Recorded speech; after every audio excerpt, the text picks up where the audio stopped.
우리가 누군가를 사랑하면요, 점점 그 사람을 닮아갑니다. 말하는 방식도 닮고요, 생각하는 모습도 비슷하고요, 살아가는 분위기조차 닮아가는 게 이게 사랑할 때 일어나는 일입니다. 그래서 오랫동안 사랑하며 살은 부부가 얼굴까지도 닮아간다 그러잖아요. 누군가를 사랑할 때, 누군가를 흠모할 때 이 닮는 신비는 하나님 우리에게 주신 축복인 것 같아요. 한 산골 마을에 사람 얼굴처럼 생긴 거대한 바위가 있었습니다. 그 마을 사람들은 그 바위를 큰 바위 얼굴이라고 불렀죠. 그리고 그 마을에는 전설이 내려왔습니다. 언젠가는 이 큰 바위 얼굴과 같은 위대한 인물이 이 마을에 나타날 거라는 전설이 있었습니다. 그래서 이 소년이었던 어니스트는 매일 그 바위를 보면서 그 위대한 인물을 만나기를 기대했습니다. 그 마을에 찾아오는 위대한 인물을 만나기를 기대를 했죠. 정말로 그 마을에 수많은 위대한 사람들이 찾아왔습니다. 부자도 찾아왔고요, 전 세계적인 부자도 찾아왔고, 전쟁 영웅도 찾아왔습니다. 뛰어난 정치가도 찾아왔습니다. 그때마다 어니스트는 이 사람이 큰 나무, 큰 나무가 너무 익숙해요. 큰 바위 얼굴인 줄 알고 기대를 했는데 아니라는 걸 확인하고 실망을 해갑니다. 어느덧 이 어니스트가 노인이 된 거예요. 매일 그 바위 얼굴을 보면서 살다가 노인이 된 겁니다. 그러다가 그 마을에 있는 사람들에게 연설을 하는데, 그 마을을 찾아온 유명한 시인이 그 연설을 할 때 석양이 내리 비치면서 이 어니스트의 얼굴과 큰 나무, 큰 바위 얼굴이 오버랩되면서 이렇게 소리를 치잖아요. 보시오, 어니스트야말로 저 큰 바위 얼굴과 닮은 사람이요.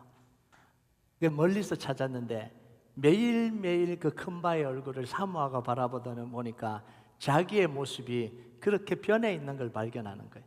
이게 나다니엘 호손의 큰 바위 얼굴이라는 이 이야기잖아요.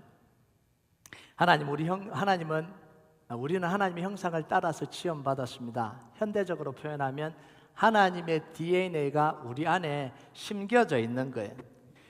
우리는 하나님의 말할 수 없는 사랑을 받았잖아요. 우리도 하나님을 끊임없이 사랑하잖아요. 이런 관계 속에서 우리는 하나님을 닮지 않고는 살아갈 수 없는 사람들입니다. 그리고 우리가 구원 얻을 때 하나님은 우리 안에 성령님을 주셔서 그 성령님이 끊임없이 하나님을 사랑하도록 그 마음을 우리 안에서 일으키잖아요. 하나님을 더 잘 섬기도록 그 갈망을 우리 안에서 일으키잖아요.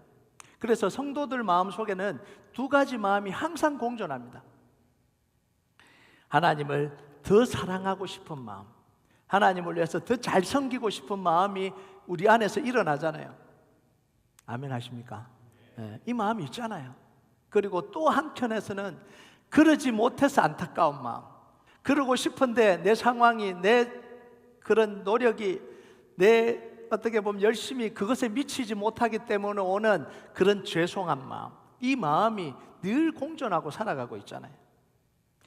이게요, 하나님의 형상을 품고 있는 하나님의 자녀들의 특징이에요. 이런 마음은 죄책감이 아니에요. 자녀들에게 주어진 하나님의 축복이죠. 부담이 아니라 특권입니다. 자녀들만이 가질 수 있는 특권이에요. 자, 그래서 구원은요, 자격이라기보다는 관계예요. 구원은 자격 얻는 게 아니라 관계 안으로 들어가는 겁니다. 구원은 윤리도덕이 아니라 사랑이에요. 그런데 구원을 자꾸 천국 입장권 따는 정도로 생각합니다. 내가 퀄리파이 됐나 안 됐나 이걸 자꾸 생각을 하니까 이 복음이, 이 살아있는 신앙이 윤리와 도덕으로 변해버린 거예요. 생동하는 복음이 무미건조한 의무로 다 전락해버린 거예요. 그래서 많은 그리스도인들이 이렇게 질문하고 살잖아요. 이 죄를 지어도 구원 얻습니까? 어떤 죄를 지어도 되고 어떤 죄는 지으면 안 됩니까? 이렇게 자꾸요. 그러면서 뭐예요? 두려움과 죄책감으로 한평생 살아가는 거예요. 이게 오래된 성도들 속에도 나타나는 게 뭐냐면, 신앙생활 잘 하다가도 이런 질문을 던져요. 내가 구원 얻을 수 있습니까? 혹시 하나님 나를 사랑하지 않고 구원하지 않으면 어떡합니까? 이 두려움과 죄책감이 인생을 다 지배하고 살고 있는 거예요. 그래서 정작 하나님이 우리에게 살아라고 하는 왕 같은 제사장의 삶을 못 살아내는 거예요. 여러분, 마음껏 하나님을 사랑하시기 바랍니다. 마음껏 하나님을 섬기시기 바랍니다. 우리가 질문을 던져야 되는 건요, 구원 얻냐 못 얻냐, 이거 하면 구원 얻냐, 저거 하면 구원 못 얻냐, 이런 게 아니에요. 하나님께 사랑받은 우리는 마음껏 하나님을 사랑하고 사는 거예요. 마음껏 하나님의 나라 일을 하고 살아가는 거예요. 여러분, 누가 결혼하고 난 뒤에 평생 살면서 이혼당할까, 버림받을까, 이 생각하고 사는 사람이 어디 있어요? 만약 그 생각하고 산다면 아내를 화나게 만들 겁니까? 빨리 들어오라는데 늦게 들어오겠어요? 제가 누군가를 보니까 새벽 몇 시까지 놀고 있다 그러더라고요. 아니, 이혼당할 거라는 생각이 있으면 그 행동은 못할 거 아니에요. 그런 생각이 1도 없잖아요. 1도. 그러니까 화나게 만들고 짜증나게 만들고 울게 만들어도 당당한 거예요. 왜요?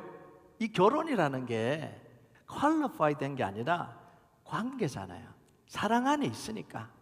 그러면서 뭐예요? 정신 차리면 내가 당신을 얼마나 사랑하는지 아냐, 이러고 이제 아무것도 없어지잖아요. 괜찮아지잖아요. 이게 사랑과 이게 관계라는 거예요. 근데 우리는 구원을 마치 이게 아니라 매일매일 평가를 받는 것처럼 그렇게 불안과 두려움으로 살아가는 게 잘못됐다라는 이야기예요. 여러분, 바울이 말하고 있는 이 구원은 단순히 심판을 면하는 차원이 아니에요. 하나님께 사랑받은 자녀가 하나님을 사랑하는 거예요. 하나님을 닮아가는 거예요. 바울은 하나님께 사랑받고 구원받은 우리가 어떤 삶을 살아야 되는지를 오늘 강조하고 있는, 오늘 말하고 있는 1절과 2절을 한번 볼까요? 1절과 2절 같이 읽겠습니다. 시작.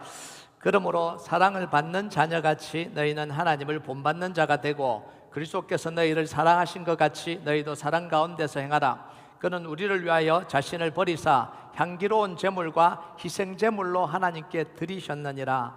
너희는 뭐라고요? 사랑받은 자녀라는 거예요. 그리고 사랑받는 자녀라는 거예요.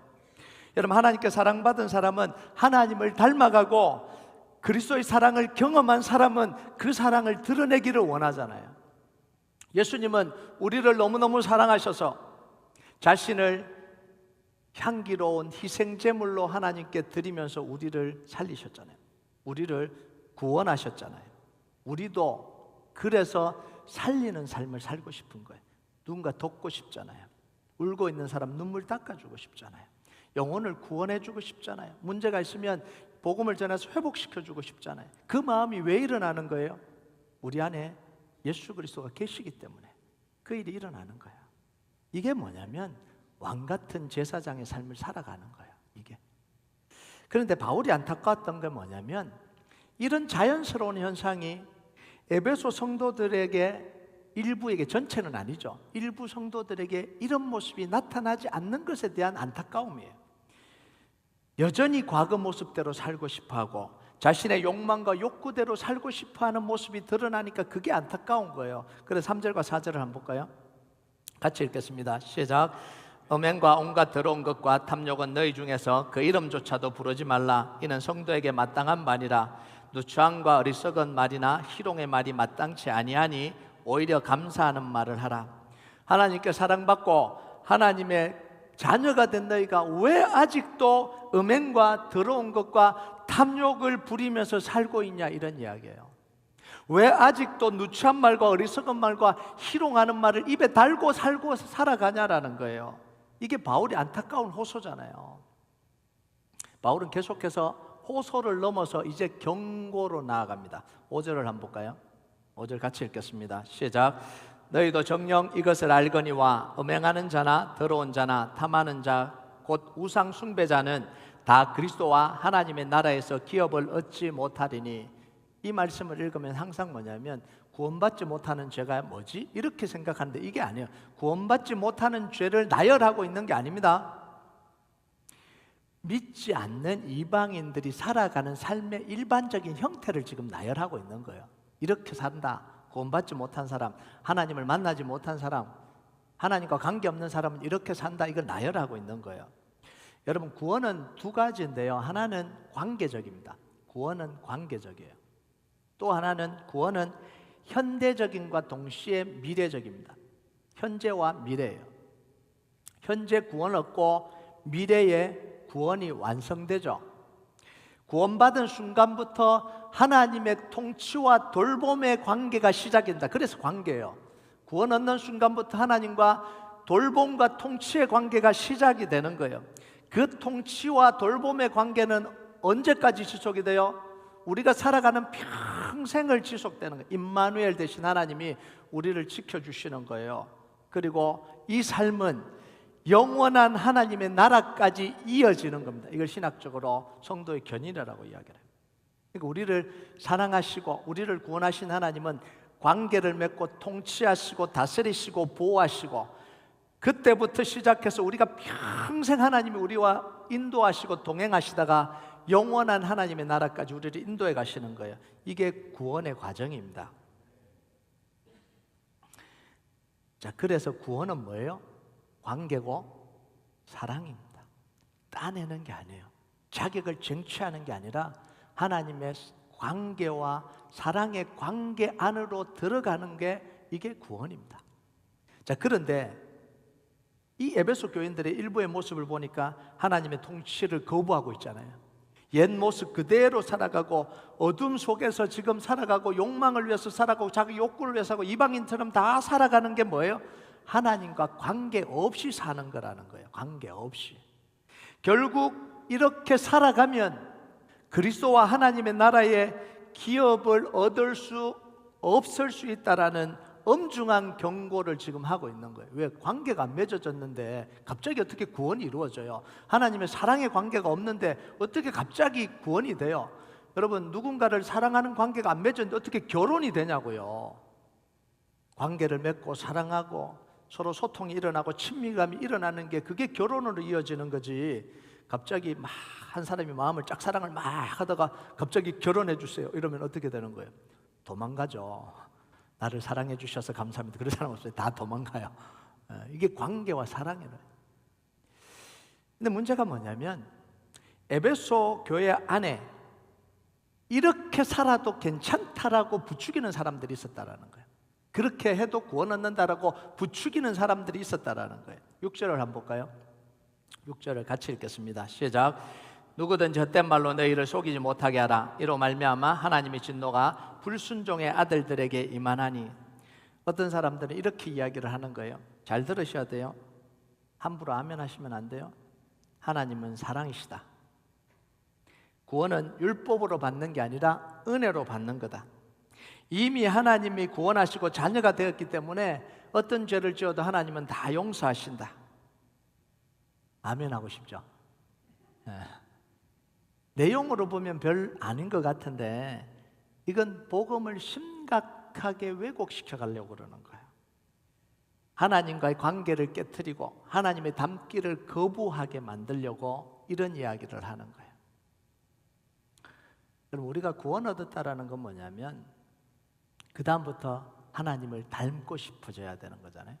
지식과 공의와 거룩의 모습을 닮고 싶어진 게 우리가 구원받은 거예요. 이게 구원받은 증거가 뭐냐면 그 다음부터 하나님을 닮고 싶어지는 거잖아요.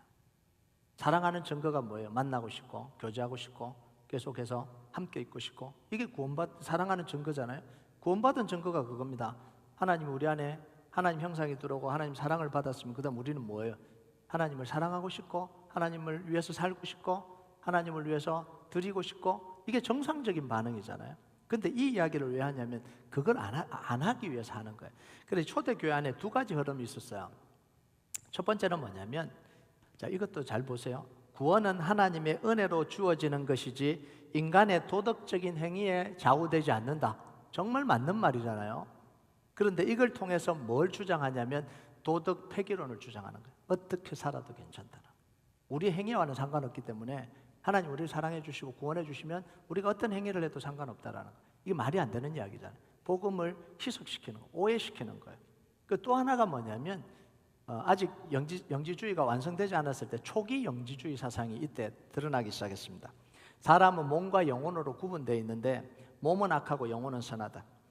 몸은 더럽고 영혼은 깨끗하다. 그래서 우리는 영혼만 구원 얻으면 된다. 몸은 다 버려질 거다.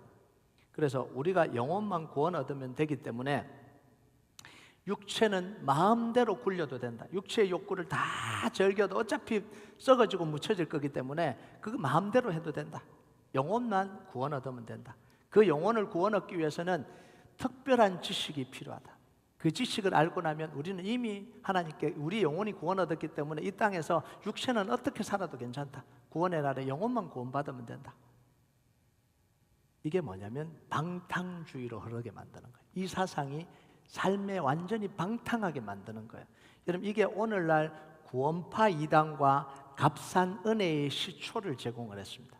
그래서 이단들은 하루아침에 생겨난 게 아니에요. 처음부터 이런 사상들이 계속해서 있었다라는 거예요. 그래서 구원파는 뭐예요? 특별한 지식을 가지고 깨달아서 기쁜 소식, 그 구원의 그 지식을 깨달으면 회개할 필요도 없고, 한번 구원받았기 때문에 이제 더 이상 회개할 필요도 없고, 그냥 성화될 필요도 없고, 그냥 하나님이 다 알아서 하신다, 이거잖아요. 여러분, 바울은요 이것들에 대해서 분명하게 경고를 합니다. 이렇게 사는 것은 하나님의 진노를 불러일으킨다. 아직 하나님의 통치를 받는 게 아니라 공중권세 잡은 자의 지배 아래 있는 삶이다. 여전히 하나님의 진노에서 벗어나지 못한 모습이다라고 경고를 하는 거예요. 에베소서 2장 2절에 3절 한번 볼까요? 이게 에베소 교인들이 이전의 삶은 이런 삶이잖아요. 우리 같이 한번 읽어볼까요? 시작. 그때 너희는 그 가운데서 행하여 이 세상 풍조를 따르고 공중의 권세 잡은 자를 따랐으니 곧 지금 불순종의 아들들 가운데 역사하는 영이라. 전에는 우리도 다 그 가운데서 우리의 육체의 욕심을 따라 지내며 육체와 마음에 원하는 것을 하여 다른 이들과 같이 본질상 진노의 자녀였더니. 여러분, 복음은요 단순히 우리의 영혼이 구원 얻는 게 아닙니다. 전인격적인 구원입니다. 그래서 우리는 뭘 믿죠? 영혼의 부활뿐만 아니라 몸의 부활을 믿습니다. 우리가 주님 오실 때 우리 몸이 뭐예요? 영체로 변화돼서 하나님의 나라에 들어가는 거, 부활체로 변화되는 걸 믿잖아요. 그래서 영과 육이 새롭게 돼서 새로운 피조물이 되는 거예요. 영혼만 가는 게 아니라. 자, 우리가 알듯이요, 에베소서는 바울이 에베소 교인들을 목회를 하면서 설교했던 내용이 아니에요. 에베소 교회를 목회를 하고 떠나서 로마로 떠났죠. 로마를 떠나고 그리고 로마 감옥에서 에베소 교인들을 향해서 보낸 편지가 이 에베소서예요. 자, 바울이 그래서 고별사를 할 때 교회 속에서 이런 일들이 일어날 거라고 미리 경고를 했습니다. 우리 한번 볼까요? 사도행전 20장 29절에 30절 같이 읽겠습니다. 시작. 내가 떠난 후에 사나운 이리가 여러분에게 들어와서 그 양떼를 아끼지 아니하며 또한 여러분 중에서도 제자들을 끌어 자기를 따르게 하려고 어그러진 말을 하는 사람들이 일어날 줄을 내가 아노라. 이런 일들이 일어나잖아요 지금. 자, 근데 교회의 위기는요, 가장 큰 위기는 외부로부터 오는 박해가 아니에요. 교회 안에 잘못된 사상들이 일어나는 게 교회의 가장 큰 위기입니다. 이 위기가 뭐냐면 복음을 약화시키고 왜곡시키는 게 가장 큰 위기입니다. 아까 이야기했듯이 하나님은 사랑이시다, 용서해 주신다. 구원은 인간의 행위에 달려있지 않고 하나님의 은혜에 달려있다. 이렇게 하면서 만들어내는 그 센텐스 자체는 문제가 없잖아요, 그렇죠? 그런데 그걸 통해서 만들어내는 복음의 왜곡이 무서운 거예요. 공격의 핵심은 뭐냐면, 교회를 공격하는 핵심은 뭐냐면 복음의 진리를 약화시키는 겁니다. 여러분, 교회 밖의 삶을 그대로 교회 안으로 가지고 들어와도 아무런 불편 없게 만드는 거예요. 세상의 모든 것을 즐기고 뭐도 하겠다는 거죠? 천국도 가겠다는 거예요. 세상에서 즐기던 삶을 그대로 다 즐기고 천국도, 좋은 천국도 가겠다라는 거예요. 여러분, 구원은 하나님과 관계와 사랑인데 하나님이 가장 싫어하는 것을 다 하고 있으면서 구원 얻는다는 게 이게 말이 안 되는 이야기잖아요. 그래서 구원을 관계와 사랑으로 해석하지 않으면 별별 이단들이 다 일어나게 되는 거예요. 관계예요, 사랑이에요. 하나님을 사랑하지 않고 하나님과 친밀한 관계를 없이 구원 얻는다는 게 이게 가능한 이야기입니까? 불가능한 이야기예요. 어떤 좋은 미사오그를 다 끌어대도 하나님과 관계가 생성되지 않고 하나님과 사랑의 관계가 일어나지 않는데 구원 얻을 수 있는 방법은 단 하나도 없어요. 여러분, 교회 안에서요, 이 에베소 교회처럼 매춘과 외도와 성적 방종과 사기와 절도를 다 그냥 묵인하고 방관하고 희롱하는 말, 상스러운 말, 불신앙의 언어들을 마음껏 내뱉어도 아무렇지 않고 자연스럽다면 이게 세상이잖아요. 술자리에서 내뱉는 말, 사람들끼리 내뱉는 말, 자기끼리 모여서 내뱉는 이런 상스러운 말들이 교회 안에서 너무 자연스럽고 웃고 떠드는 그런 분위기라면 교회가 어떻게 되겠냐라는 거예요. 교회 속에 영적인 분위기가 다 무너질 겁니다. 영적인 문화와 분위기가 다 무너질 거예요. 여러분, 이 문화라는 건 언어와 생활 양식이 혼합돼서 일어나는 게 이게 문화거든요. 그래서 말이 그 공동체의 영적인 분위기를 좌지우지하는 거예요. 그래서 사도 바울이 에베소 교인들에게 더러운 것들은 이름조차도 부르지 말라 이렇게 이야기를 해요. 더러운 것들은 이름조차도 부르지 말라. 그리고요, 상스러운 농담 같은 말은 하지 말고 감사하는 말을 하라는 거예요. 그러면 어떤 사람은 이렇게 이야기할 겁니다. 밖에서는 마음대로 이야기하다가 거칠게 이야기하다가 교회 와서 말과 행동을 바꾸면 그거 이중적인 거 아니냐라는 거예요. 거룩한 척하는 거 아니냐는 거예요. 외식하는 거 아니냐는 거예요. 원래 내 모습 그대로 투명하게 보여줘야, 바깥에든 교회든 투명하게 보여줘야 그게 진짜가 아니냐는 거예요. 여러분, 이건요, 투명한 것과 진실한 것과 무례한 것을 혼돈하고 있는 거예요. 여러분, 교회 와서 자기 말을 조심하고 자기 말을 다듬고 자기 말을 와치하고 이건 이중적인 게 아닙니다. 거룩한 척하는 게 아니에요. 하나님과 교회와 공동체를 존중하는 거죠. 배려하는 거죠.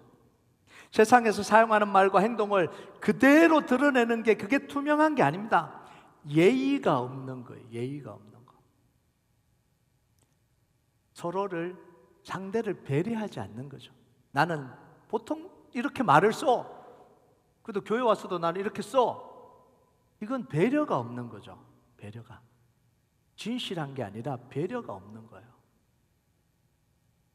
여러분, 교회와 세상은 달라야 됩니다. different animal이에요. 완전 다른 겁니다. totally different. 교회와 세상이 사용하는 언어가 달라야 됩니다. 이중적이 아니에요. 달라야 돼요. 왜냐하면 교회는 편안함을 주는 게 아니잖아요. 즐거움을 주는 데가 아니잖아요. 떠들고 즐기는 데가 아니잖아요. 복음의 역사가 일어나야 되는 곳이 교회잖아요. 영혼을 치료하고 회복하는 곳이 교회입니다. 어둠에 있는 사람에게 빛을 비춰주는 곳이 교회입니다. 아멘 하십니까? 여러분, 8절과 9절 한번 볼까요? 같이 읽겠습니다. 시작. 너희가 전에는 어둠이더니 이제는 주 안에서 빛이라. 빛의 자녀들처럼 행하라. 빛의 열매는 모든 착함과 의로움과 진실함에 있느니라. 여러분, 빛은 어둠을 드러냅니다. 지저분한 걸 드러내죠. 곰팡이 그걸 다 드러내죠. 그리고 빛은 뭐예요? 그걸 치료합니다. 드러낸 걸 치료합니다. 그래서 빛이 비춰야 드러나죠. 문제가 드러나죠. 빛이 비춰야 뭐예요? 치료가 일어납니다. 교회 안에서 내 잘못된 말과 행동이 드러나야 돼요. 아, 이러면 안 되는구나. 이게 드러나야 되는 거잖아요. 지적하고 정죄하라는 이야기 아니에요. 이거 잘못해서 가면 큰일 납니다. 저 사람 잘못됐고 이 사람 잘못됐고 이거 하라는 이야기가 아닙니다. 내가 교회에 왔을 때 내 스스로 드러나라는 거지. 저 사람은 저게 잘못됐어요. 목사님, 저거 내가 광선을 쫙 비춰보니까 저 더러운 게 있어요. 고쳐야 돼요. 이런 거 하라는 거 아니잖아요. 이런 거 내가 와보니까 달라야 드러나잖아요. 교회 속에 빛이 비치고 있어야 내 모습이 드러나는 거잖아요. 그래야 변화가 일어나죠. 근데 하나도 안 달라. 교회 왔는데 하나도 안 달라. 그럼 바꿀 이유가 없잖아요. 제가 결혼을 해보니까 너무 불편해요. 제가 경상도 사나이잖아요. 경상도 사나이잖아요. 너무 편안하게 쫙 이야기했는데 제 아내가 불편하대요. 서울 여자잖아요. 거칠대요. 나는 너무 편한데. 그럼 어떻게 해야 돼요? 바꿨죠. 좀 부드러워졌습니다. 제가. 그렇게 좀 안 그랬으면 제가 계속해서 거칠었겠죠. 그게 거친지도 모르고, 그럼 여러분들이 좀 불편했을 겁니다. 그래도 여러분들이 좀 부드럽게 느끼는 건 제가 단련이 돼서 그런 거예요. 단련이 돼서. 경상도 남자가 서울 여자인데 단련이 돼서 그런 거예요. 네. 여러분, 교회가요, 세상과 같아져 버리면 안 돼요. 교회가 세상과 같아지는 건 뭐냐면 병원이 레크레이션 센터와 같아지는 것과 똑같은 거예요. 여러분, 레크레이션 센터에는 편안할 수 있죠. 즐길 수 있죠. 레크레이션 센터에는 불편하게 하면 안 돼요. 그죠? 좋은 것만 있어야 됩니다. 즐기려고 가는 거죠. 그런데 사람의 목숨을 살려내지는 못합니다. 병원의 목적은 뭐예요? 사람을 살리자는 거잖아요. 사람을. 병든 사람을 즐겁고 편안하게 해주고 괜찮다고 하는 데가 병원이 아니잖아요. 그러면 안 되는 거죠. 병원은 아픈 곳을 알려주고 고쳐줘야 되는 게 그게 병원이잖아요. 그래서 병원은 가장 병원 같아야 됩니다. 그게 병원의 목적입니다. 그런데 병원이요, 돈을 벌겠다고 뷰티 사업, 성형과 미용에만 집중하면, 돈을 잘 버니까 이거에만 집중하면요, 병원은 병원에서의 기능을 상실해버립니다. 아픈 사람 누가 고칩니까? 머리 깨지고 암이 걸리고 수술해야 되는 이걸 누가 합니까? 그래서 돈 되는 것만 병원이 할 수 없잖아요. 그래서 외상센터, 수술센터에 돈이 안 들어도 거기다가 엄청난 돈을 쏟아 부어야 되는 거예요. 그러면서 그걸 지켜야 되잖아요. 사실은 성형하고 미용하고 이것만 하면 돈 벌죠. 그것만 돈 벌려면 그것만 해야 되는데, 그럼에도 불구하고 뭐예요? 외상센터 돈 안 되는 데가 수억을 다 투자를 하잖아요. 수술센터에다 수억을 다 쏟아부으면서 그걸 지켜내고 있잖아요. 왜요? 생명을 살려야 되니까. 그래야 병원의 존재 목적을 잃어버리지 않습니다. 교회는요, 끝까지 교회다워야 됩니다. 끝까지. 이거 고리타분하다 이런 이야기 아니에요. 거룩한 척 해야 된다 이런 이야기가 아닙니다. 복음의 빛이 가장 선명하게 선포되도록 교회가 지켜져야 되는 거예요. 우리가 할 일은 믿음의 사람들과 함께 복음이 복음답게, 말씀이 말씀답게, 교회가 교회답게 지켜지도록 우리가 만들어 가야 되는 거예요.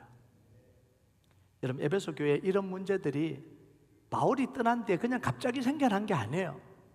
바울이 있을 때도 세상 문화가 계속해서 몰아닥쳤습니다. 에베소가 어떤 도시예요? 우상 숭배의 중심입니다. 온갖 이런 엄난과 온갖 이런 도덕적인 해이와 그 신정과 넘쳐나는 곳이 그 에베소예요. 그런데 그 에베소 안에 교회를 세웠잖아요. 복음을 선포하는 교회를 세웠잖아요. 세상의 것이 물밀듯 밀려 들어오려고 했는데 그걸 지켜낸 거예요. 지켜낸 거.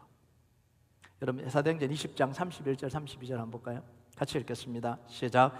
그러므로 여러분이 일깨어 내가 3년이나 밤낮 쉬지 않고 눈물로 각 사람을 훈계하던 것을 기억하라. 지금 내가 여러분을 주와 및 그 은혜의 말씀에 부탁하노니 그 말씀이 여러분을 능히 든든히 세우사 거룩하게 하심을 입은 모든 자 가운데 기업이 있게 하시리라. 아멘.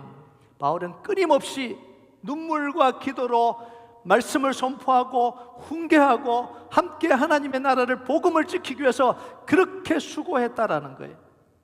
악한 세력들이 끊임없이 물밀듯이 교회를 밀려들어오고 할 때도 불구하고 성도들과 함께 말씀과 기도로 그 교회를 복음이 선포되는 곳으로, 빛이 비춰지는 곳으로, 말씀의 역사가 일어나는 곳으로 지켜냈다라는 이야기예요. 여러분, 마귀는요 한순간에 교회를 무너뜨리지 않아요. 점점 말씀의 역사를 약화시킵니다. 복음의 선포를 약화시키죠. 기도를 약화시킵니다. 이렇게 하다가 어느 순간 말씀의 능력도, 기도의 능력도, 복음의 능력도 다 사라지게 만드는 거예요. 예배도 감정과 분위기 위주로 가고, 죄에 대한 선포도 못하게 만들고, 사단에 대한 이야기들 못하게 만들고, 기도도 짧게 하고 정말 뜨겁게 기도할 수 있는 고리타분하다 그러고 아직도 기도하냐 그러고 아직도 새벽 기도하냐 그러고 아직도 밤에 나와서 기도하냐고 이 현대에 이렇게 만들어가요. 그 목적이 뭐겠어요? 복음으로 회복이 못 되도록. 영적 문제가 지금 수도 없이 오잖아요. 불안과 두려움 지금 다 그 안고 있잖아요. 그 불안과 두려움을 다 안고 있잖아요. 그걸 이겨가지 못하도록, 그래 죄의 종로로 타도록. 그 현대인들이요, 이 불안과 두려움으로 완전히 지금 장악되어 있는 거잖아요. 그걸 답을 줄 수 없는 교회로 만들어 가려고 그러는 거예요. 사람들은 많이 모여 있는데 대단한 뭔가를 하고 있는 것 같은데, 대단한 막 집회를 하고 있는 것 같은데, 다 뭐냐면 이 불안과 두려움을 해소하지 못하는 거예요. 그래서 교회도 잘 사는 사람, 잘 되는 사람, 인생이 잘 풀리는 사람, 뭔가 좀 취미생활 같이 하고 싶은 사람, 막 열심히 하는데 실제로 문제가 와 있고 고통이 와 있고 어려움이 와 있는 사람들은 쫙 뒤에 가서 여전히 울고 있는 거예요. 여전히 울고 있잖아요. 그러면서 뭐예요? 아픔을 느끼고 있는 거예요. 저 사람들은 기뻐하는데 나는 아니네. 왜요? 교회가 회복의 능력을 잃어가는 결과가 그렇게 나오는 거예요. 여러분, 교회가요 저절로 지켜지는 게 아닙니다. 하나님을 사랑하는 사람들이 지키는 거예요. 이렇게 하니까 또 뭐라고 하냐면 싸우려고 그래요. 자꾸 현대인들은 뭐 지키라 그러면 눈에 불 켜고 막 싸우려고 그래요. 네. 싸우라는 이야기가 아니에요. 저 우리 교회를 힘들게 하는 사람, 기도도 안 하는 사람 막 이러면서 막 싸우려고. 자, 지키자 그러면서 막 살기가 막 느껴지고 막 전투 형태로 들어가요. 그거 하라는 이야기가 아니잖아요. 그럼 히브리서 10장 24절 25절 한번 볼까요? 같이 읽겠습니다. 시작. 서로 돌보아 사랑과 선행을 격려하며 모이기를 피하는 어떤 사람들의 습관과 같이 하지 말고 오직 권하여 그날이 가까움을 볼수록 더욱 그리하자. 초대교회는 끊임없이 모이고 기도하고 말씀을 나누면서 말씀을 붙들었습니다. 복음의 그 핵심, 복음의 그 진리를 놓지 않고 끝까지 붙들었잖아요. 교회가 교회다움을 잃지 않고 끝까지 붙들었잖아요. 그래서 그 복음이 우리에게까지 전달된 거 아니에요. 그래서 우리가 사는 거잖아요. 근데 우리가 그 역할을 안 하면 다음 세대가 어떻게 사냐고요. 복음을 변절시켜버리고 전수하면 다음은 어떻게 사냐는 거예요. 어떻게 그 영적인 문제, 중독의 문제, 이 불안과 이 죄책감의 문제를 어떻게 해결할 거냐는 거죠. 여러분, 우리가 착각하는 게 하나 있어요. 그게 뭐냐면 초대교회는 다 그런 분위기였다는 거예요. 초대교회는 다 그런 분위기고 초대교회는 다 기도했다는 거죠. 근데 우리는 지금 아니라는 거예요. 아니, 여기 뭐라고 이야기를 해요? 서로 돌아사는 격려하며 모이기를 피하는 어떤 사람들의 색깔. 그때도 이런 사람들이 있었다는 거예요. 시대가 다르지 않아요. 다 그런 사람들이 있는데 그때는 그렇게 하는 분위기이기 때문에 했다는 게 아니에요. 하나님을 사랑하고 지켜가는 사람이 있었기 때문에 지켜진 거예요. 여러분, 시대가 변할수록 기도회를 악화시키고요, 약화시키고 모이기를 하는 것을 약화시킵니다. 예배를 약화시킵니다. 복음의 능력을 다 빼앗아 복음을 희석시켜 가잖아요. 자, 그런데요, 우리가 새벽 기도를 지켜야 될 이유가 있습니다. 모이기를 피하는 것. 새벽 기도 전체 성도들에 비하면 몇 퍼센트 되지 않죠. 그럼에도 불구하고 목사님 왜 에너지를 그렇게 쏟아서, 여러분, 제 에너지의 수많은 부분이 새벽 기도하는데 아마 쏟아지고 있을 거예요. 그 성도들이 다 참석하지도 않는 거기다 왜 쏟으세요? 쏟아야 될 이유가 있어요. 금요 능력 기도회를 강화시켜야 될 이유가 있습니다. 중보 기도를 계속해서 해나가야 되는 이유가 있어요. 기도의 숲 만들기 프로젝트를 사명을 가지고 이루어야 될 이유가 있습니다. 교회가 가진 복음의 능력, 말씀의 능력, 기도의 능력을 통해서 영혼이 살게 하기 위해서 그런 거예요. 세상이 해결해 줄 수 없는 영적 문제를 교회가 해결해야 되기 때문에 그런 거예요. 죄로 인한 문제, 사탄으로 인한 문제, 영적인 문제, 불안과 두려움, 정신과 문제를 넘어서 이제는 현대의학도 할 수 없는 그 지경까지 가버린 그 문제, 답은 어디로부터 오냐면 예수가 그리스도라는 그 복음으로부터 올 수밖에 없기 때문에 그걸 지키는 겁니다. 여러분, 왜 새벽 기도를 지켰는지 아세요? 그 문제를 가지고 있는 사람이 새벽에 나와서 기도하고 회복하도록 지키고 있어야 되는 거예요. 여러분이 살아오면서요, 새벽을 통해 회복된 사람들이 있잖아요. 새벽 기도 갔는데 두세 사람밖에 없는데도 그 새벽 기도에 무릎 꿇고 하나님을 만나고 정말 하나님이 치료해 주시는 걸 경험한 분들이 계시잖아요. 그 새벽 기도가 없었다면 어떻게 했을까요? 금요일 밤에 와서 정말 인생의 고통을 경험할 때 그 금요일 와서 울부짖을 때가 있기 때문에 그곳에서 기도하면서 회복됐잖아요. 살아났잖아요. 주일 예배, 뜨겁게 드리는 주일 예배에 다시 하나님을 사랑을 회복했기 때문에 살아나잖아요. 그게 사라져버렸다고, 몇 명 모이지 않는다고 그걸 없애버리면 그걸 통해 살아야 될 사람은 어떡하냐라는 거예요. 여러분, 병원이요, 돈 된다고 뷰티와 미용만 다 하고 외상센터 버려버리면 어떡하냐는 거예요. 수술센터 버려버리면 어떡하냐는 거예요. 손해가 보더라도 힘들더라도 그걸 지켜내야 될 이유가 있잖아요. 그래서 기도에는요, 두 부류의 사람들이 참석해야 됩니다. 첫 번째는 회복해야 되는 사람들, 진짜 하나님 앞에 나와서 회복해 가야 되는 사람들, 이 사람들이 나와야 되고요. 또 한 사람들은 누가 나와야 되냐면 사명을 가지고 지키는 사람들, 사명을 가지고 지키는 사람들, 이 사람들이 모여서 기도의 모임을 만들어 가야 됩니다. 가끔씩 그러잖아요.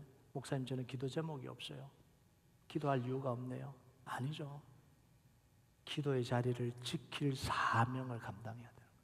여러분, 세상인 병원도 그러고 있는데, 병원도 돈 안 되는데 사람 살리려고 그 수억을 때려 부으면서, 아이고 또 이상한 이야기 나온다. 쏟아 부으면서, 때려 부으면서, 이건 경상도 거친 표현입니다. 쏟아 부으면서 손해를 보는 걸 다 감수하면서 지키잖아요. 근데 교회가 그걸 안 해요? 지켜야죠. 그게 우리 교회 사명이에요. 그래서 기도의 숲 만들기 프로젝트를 하고 기도 운동을 일으키고 기도의 자리를 지켜가려고 하는 게 뭐 때문에 그런 거예요? 그 한 영혼이라도, 잃어버린 한 영혼이라도 새벽에 와서, 금요일에 와서, 중보기도 때, 예배 때 회복되면 한 영혼 살리는 거잖아요. 그거보다 더 귀한 게 어디 있어요? 여러분, 우리는 구원받은 하나님의 자녀입니다. 편한 삶을 추구하는 게 우리의 삶이 아니에요. 하나님이 편한 삶을 추구하셨다면 우리를 구원하셨을까요? 예수님이 편한 삶을 추구하셨다면 십자가 지셨을까요? 아니죠. 우리는 하나님의 DNA를 가지고 있는 사람들이에요. 영혼을 사랑하는 DNA가 우리 속에 박혀져 있습니다. 그래서 우리는 살아가야 될 삶의 목적이 분명합니다. 분명해요. 하나님의 DNA를 가진 사람들과 하나님의 사랑하는 사람들과 함께 힘을 모아서 하나님의 교회가 복음을 가진 교회로, 말씀이 살아있는 교회로, 기도하는 교회로 만들어가는 게 우리의 사명입니다. 이 사명에 함께 동참해서 하나님 나라 이루어가길 주님의 이름으로 축복합니다. 우리 같이 찬양하도록 하겠습니다. 이 찬양 하나님 앞에 올려드립시다. 내 아버지, 그 품 안에서 내 영혼은 안전합니다. 주 손길로 내 삶을 안으시니 그 평강이 나를 덮습니다. 우리가 이 후에 하나님 앞에 같이 올려드리겠습니다.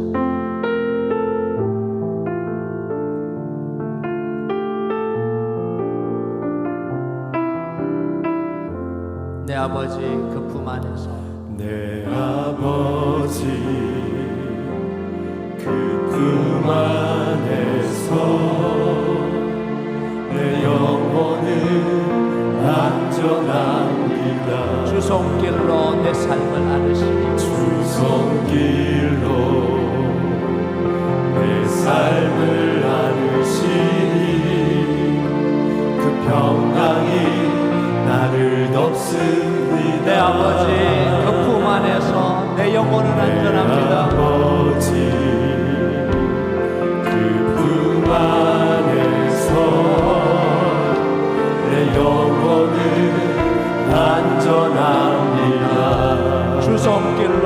삶을 안으시니 손길로 내 삶을 안으시니 그 평강이 나를 덮습니다. 나 비록 넘어지면 흔들리지만 비록 넘어지면 흔들리지만 주의 안에 거하며 나를 붙드시니 내 생각을 주님께 돌리고 내 생각을 주께로 돌리고 주시는 평강의 옷을 입습니다. 주 약속 안에서 내 영혼 주 약속 안에서 내 영혼 평안해 내 뜻보다 크신 주님